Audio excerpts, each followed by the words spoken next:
Welcome to Global Watch. Please subscribe and hit the bell icon for more breaking updates. In the chaotic digital world, where information moves at lightning speed and stories can go viral in an instant, a bizarre and captivating tale took hold, one that blurred the lines between fact and fiction, and left many questioning what was real. According to this viral narrative, the Philippines, a nation grappling with its own economic challenges and striving for growth, had somehow managed to loan a staggering $250 million to the European Union, one of the world's wealthiest and most influential political blocs. The story spread like wildfire across social media platforms, shared by thousands who were eager to believe in a dramatic reversal of global fortunes. It fueled a mix of national pride, skepticism, and outright confusion, as people debated whether such a scenario could possibly be true. But beneath the surface, the real story wasn't about a financial transaction at all. Instead, it was a powerful example of how easily misinformation can take root and spread, distorting our understanding of power, influence, and the truth itself. In a world where headlines are often taken at face value, even the most improbable stories can seem believable.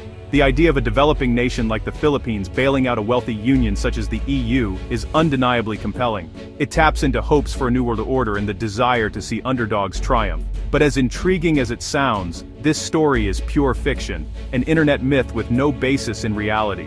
In truth, the financial relationship between the EU and the Philippines flows in the opposite direction. For years, the European Union has provided critical aid and support to the Philippines, helping to fund development projects, disaster relief, and humanitarian efforts that have made a real difference in people's lives. Ultimately, this is not a story about money changing hands, but about the ongoing battle for facts in a world awash with digital myths. It's a reminder that in the age of viral news, we must question what we read, seek out the truth, and remain vigilant against the seductive power of misinformation. The claim that the Philippines loaned $250 million to the EU is entirely false. No records, no evidence, no credible reports. The EU, a global economic powerhouse, has no need for such a loan from a developing country. The Philippines, while growing, faces its own challenges and would never divert vital resources to lend to the EU. This myth collapses under basic scrutiny. It's a textbook case of disinformation designed to mislead and provoke. The real relationship is defined by EU aid flowing to the Philippines, not the other way around. The truth is a partnership built on support, not a fabricated financial transaction. The financial reality is clear.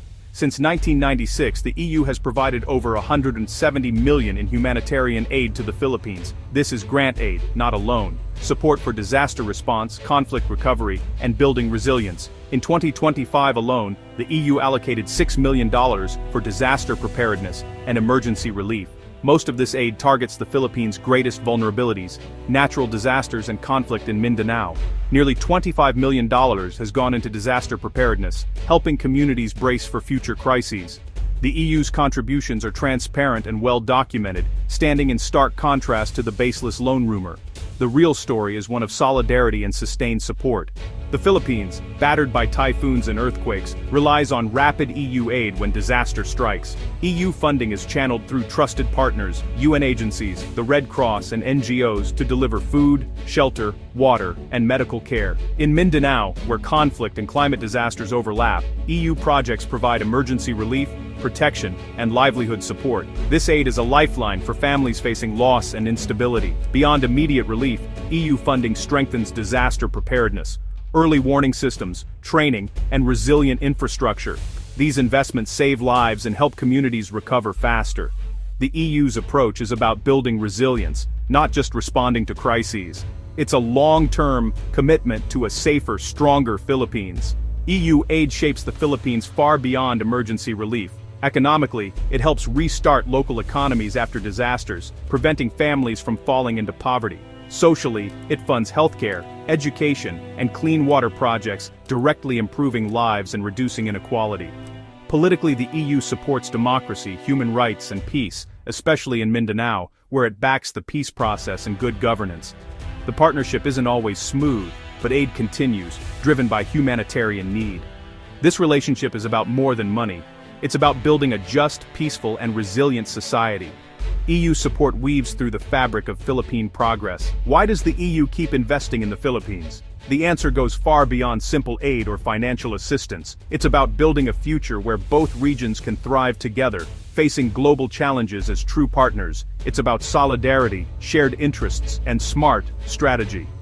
The EU recognizes that by supporting the Philippines, it's also strengthening the bonds of friendship and cooperation that are essential in today's interconnected world. When nations work together, they can achieve far more than they could alone. The Philippines sits at the front lines of the climate crisis.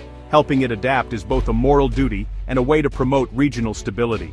Typhoons, floods, and rising sea levels threaten millions of lives and livelihoods every year. By investing in resilience, the EU is not only responding to urgent humanitarian needs, but also helping to create a safer, more stable region for everyone. EU officials and humanitarian workers agree. Rapid, predictable funding saves lives and empowers communities to prepare, not just react. This means local leaders and families can take action before disaster strikes, reducing suffering and loss. It's about building confidence and capacity at every level, from national agencies to neighborhood volunteers. Disaster risk reduction is cost-effective. Every euro spent on preparedness saves many more in future emergencies. Investing in early warning systems, training, and infrastructure means fewer lives lost, less damage, and faster recovery. It's a smart investment that pays off for years to come. The EU's $25 million investment in disaster resilience is a forward-thinking approach. It's not just about responding to the next storm, but about building a foundation for long-term growth and security. This funding supports innovative projects, local leadership, and sustainable solutions that will benefit generations. This isn't charity. It's a partnership rooted in shared values and mutual benefit. Both the EU and the Philippines bring unique strengths to the table, and together, they're creating a model for international cooperation that others can follow. In a connected world, helping the Philippines withstand crises helps everyone. Our fates are intertwined, and by investing in resilience today, the EU is helping to build a safer, more prosperous tomorrow for all. The story of financial flows isn't just about aid, it's also about the powerful and often hidden impact of private European finance. While public aid is visible and celebrated, private investments can quietly shape the fate of entire nations, for better or worse. These financial decisions, made in boardrooms thousands of miles away, ripple across borders and affect lives in ways that are not always immediately obvious. While the EU gives aid, some European banks and investors fund projects that harm the Philippines' environment, like the ongoing expansion of fossil fuel operations by companies such as San Miguel Corporation. These investments often prioritize short-term profits over long-term sustainability, leaving local communities to bear the brunt of pollution and environmental degradation. Major banks like Standard Chartered and HSBC have invested hundreds of millions in these ventures, even as the EU champions climate action on the world stage. This creates a complex web of interests, where the same institutions that promote green policies at home are linked to environmentally damaging projects abroad. The contradiction is not just ironic, it's deeply consequential. This contradiction is stark. Private finance can fuel the very disasters that public aid must later address. The money that flows in to build polluting infrastructure can, years later, be matched by funds sent to clean up the mess. It's a cycle that raises tough questions about responsibility and ethics in global finance. Oil spills and industrial accidents have devastated communities and ecosystems, highlighting the real-world cost of these investments. Families lose their livelihoods, fisheries collapse, and once thriving coastal areas become uninhabitable. The environmental damage is not just a statistic, it's a daily reality for those who live nearby. The cycle is vicious. Profit-driven finance creates problems that humanitarian aid then tries to solve.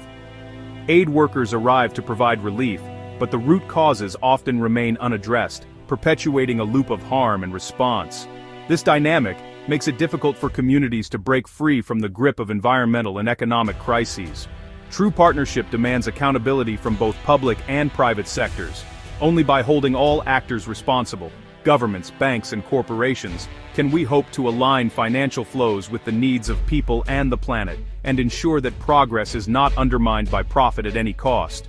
The viral loan story is a case study in how disinformation spreads online. False claims travel fast, often because they're sensational and emotionally charged. To fight back, we must question sources, seek corroboration, and resist confirmation bias. Major news would cover a real $250 million loan.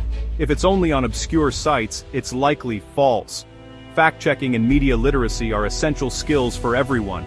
Combating disinformation requires effort from individuals, tech platforms, and governments alike. By refusing to share unverified stories and supporting credible journalism, we all help protect the truth. The power and responsibility of information is in our hands. The journey from a fake loan to the reality of EU aid reveals a deeper, more complex partnership. The Philippines and EU are bound by humanitarian solidarity, development, and ongoing political dialogue, not by sensational headlines. Yet contradictions remain. Public aid helps, while private finance can harm. True partnership means demanding transparency and holding all actors accountable. The future depends on making aid more effective, empowering local voices, and aligning investments with humanitarian and climate goals. The antidote to disinformation is deeper engagement with the truth and a commitment to shared progress. Our collective future relies on building a just, sustainable partnership, grounded in facts, not fiction.